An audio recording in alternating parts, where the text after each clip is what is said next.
Hello everyone, welcome to my channel beautiful divine destiny 1155 में आप सभी का स्वागत है। आज हम केतु के दशा महादशा के बारे में बात करेंगे कि केतु की जब भी दशा या महादशा आती है तो उसका क्या फल होता है। सबसे पहले केतु की क्या प्रकृति होती है या कार्यकत्व होती है। सबसे पहले केतु तमोगुणी होता है, वात प्रकृति का होता है। इसे स्त्री संज्ञक माना गया है। आलसी होता है और ये अपमान, दुर्घटना, रीलोकेशन का प्रतीक माना गया है। जब जब केतु की दशा आती है तो रीलोकेशन होने की संभावना होती है।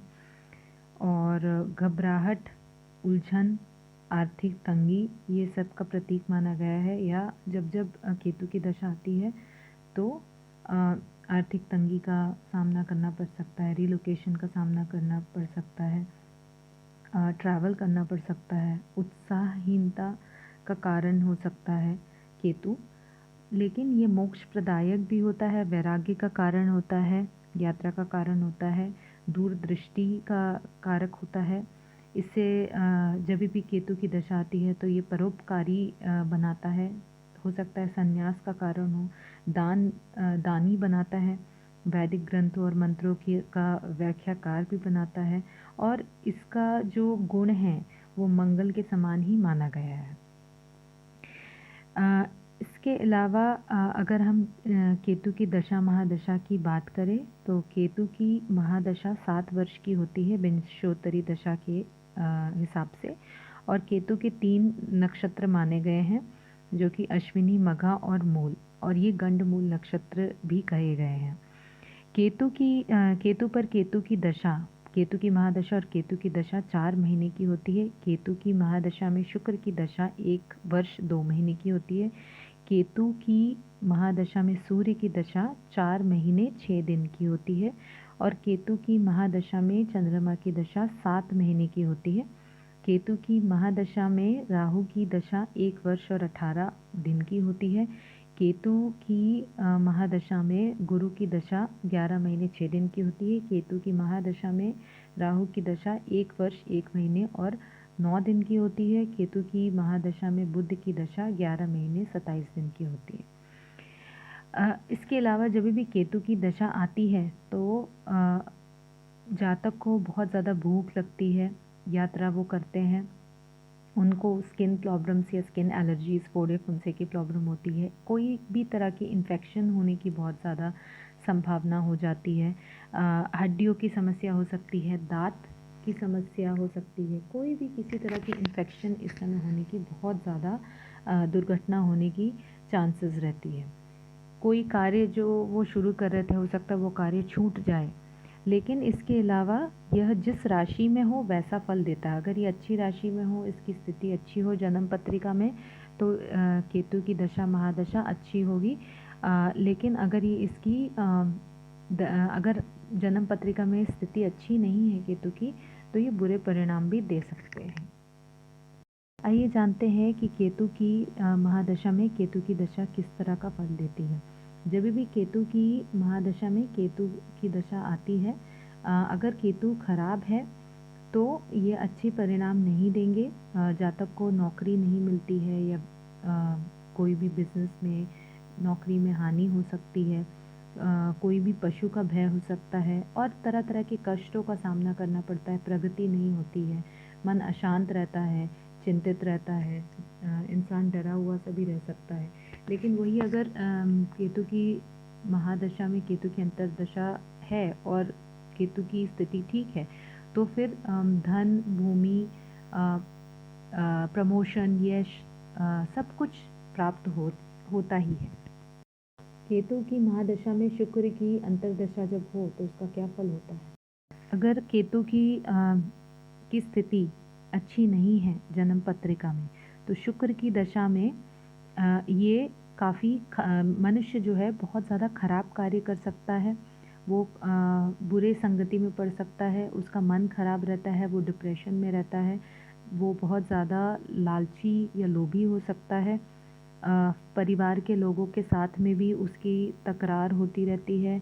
हो सकता है कि उसकी संपत्ति का नाश हो, मन में विषमता होती है, काफ़ी ईर्ष्या, द्वेष, ये सारी चीज़ें बनी रहती हैं। इवन ये भी हो सकता है कि वो बहुत ज़्यादा किसी से भी प्रेम प्रसंग या एक्स्ट्रा मैरिटल अफेयर वगैरह में भी उसका इन्वॉल्वमेंट हो सकता है। अगर केतु की महादशा में सूर्य की अंतर्दशा हो तो वो कैसा होता है? अगर केतु की महादशा में सूर्य की दशा चले तो अगर सूर्य खराब है या नीच है या शत्रु राशि में है तो मनुष्य बहुत ज़्यादा ही गुस्सैल, झगड़ालू हो सकता है। हो सकता है कि उसका कोई प्रमोशन रुक गया हो सकता है कि वो अपने हायर मैनेजमेंट या उच्च अधिकारियों से उसको कष्ट हो, परेशान करे, उसको प्रमोशन ना मिले, उसके कार्य में बाधाएँ हो सकता है कि उसके हड्डियों की परेशानी हो, सर्वाइकल इश्यूज़ हों, हड्डियाँ टूटना, दाँत से रिलेटेड इश्यू हों। और हो सकता है वाद विवाद हो जाए, धन हानि हो जाए, पराजय हो सकती है, बॉडी में तरह तरह की कष्ट हो सकती है। ये सारी प्रॉब्लम्स होने की बहुत प्रबल संभावना होती है। जब केतु की महादशा में चंद्रमा की अंतर्दशा हो और चंद्रमा अशुभ हो या नीच हो तो फिर क्या होता है, तब जो है वो अपने काम के प्रति बहुत ज़्यादा आसक्त हो जाता है। उसका मान मर्दन हो सकता है, मतलब कहीं ना कहीं अपयश हो सकता है, वो बुरे कार्य कर सकता है। हो सकता है उसको नींद नहीं आती हो ठीक से, इंसोम्निया की प्रॉब्लम हो, या बहुत ज़्यादा ही सेंसिटिव नेचर का हो जाता है और इतना ओवर सेंसिटिव होने की वजह से उनको नुकसान होना शुरू हो जाता है। लेकिन वही अगर चंद्रमा की स्थिति अच्छी हो, केतु की स्थिति अच्छी हो तो फिर धन और सुख की प्राप्ति होती है और ठीक टाइम समय निकल जाता है, ठीक ठाक चलता है।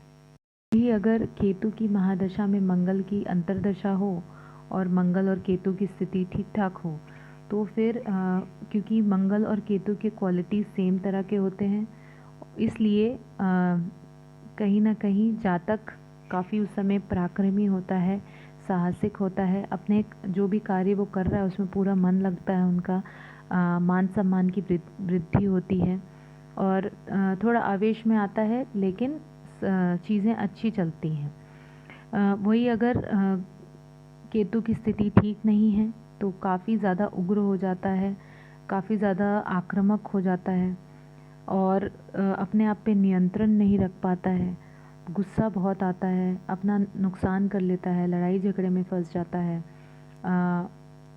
और खून से रिलेटेड ब्लड से रिलेटेड कोई इश्यू हो सकता है, आवेश में आ जाता है, काफ़ी ज़्यादा नेगेटिव हो जाता है। वही अगर केतु की महादशा में राहु की अंतर्दशा हो और राहु और केतु की स्थिति ठीक ठाक हो, उच्च हो, तो बहुत अचानक से कुछ लाभ हो सकता है, कोई भी अचानक से फ़ायदा हो सकता है किसी भी कार्य में, खासकर कार्य क्षेत्र में। और हो सकता है कि ऐसे लोग यात्रा करें, धन लाभ मिले, उनको सहायता मिले, बहुत अच्छा समय उनको अचानक से जैसे राजा रंग बन जाता है उस तरह की स्थिति हो सकती है, अचानक से लाभ होने की संभावना है।